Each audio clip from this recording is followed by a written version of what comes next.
Good day, guys! So, meron akong nabasa sa Facebook. So, susubukan nating itanong yon. Siyempre, dun sa nasasakupan ko sa mga estudyante. Tignan natin ulit kung gaano kakwela yung mga sagot nila at kung paano sila mag-isip. Tingnan nyo to. Anong masasabi mo na mainitin daw ang ulo ng mga gwapo? Naiinis lang ako kapag mainit. Kasi So, mainit ulo mo ngayon. mainit ulo ko ngayon, sir. Mainit eh.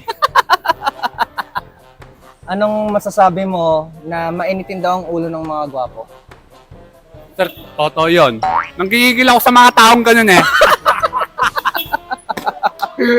Anong masasabi mo ang mga gwapo daw ay nag-i-English talaga? Yes. Anong masasabi mo na ang tunay daw na gwapo ay magaling mag-English? What, sir? I don't understand, sir.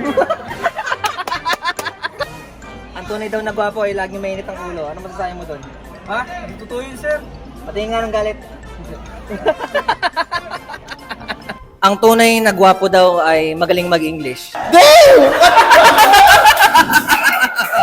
Anong masasabi mo lahat daw na magaganda magaling mag-English? What, sir? I don't understand, sir. Kailangan ba mag-English din ako? Ano pa ang pwede mo masabi? In English talaga. Okay, thank you, bye. Anong masasabi mo na lahat daw na magaganda, laging mainit ang ulo? Hindi ko alam eh. So hindi ka maganda kasi hindi uminit ang ulo mo. Mainit po yung ulo ko sa hormonal imbalance ko sa Napakaseryoso ng sagot! Ang tunay daw na mga lalaki, ang tunay daw na mga guwapo ay laging mainit ang ulo. Anong masasabi mo doon? Sir, walang ganyan, sir. Ang tunay na guwapo daw ay magaling mag-English.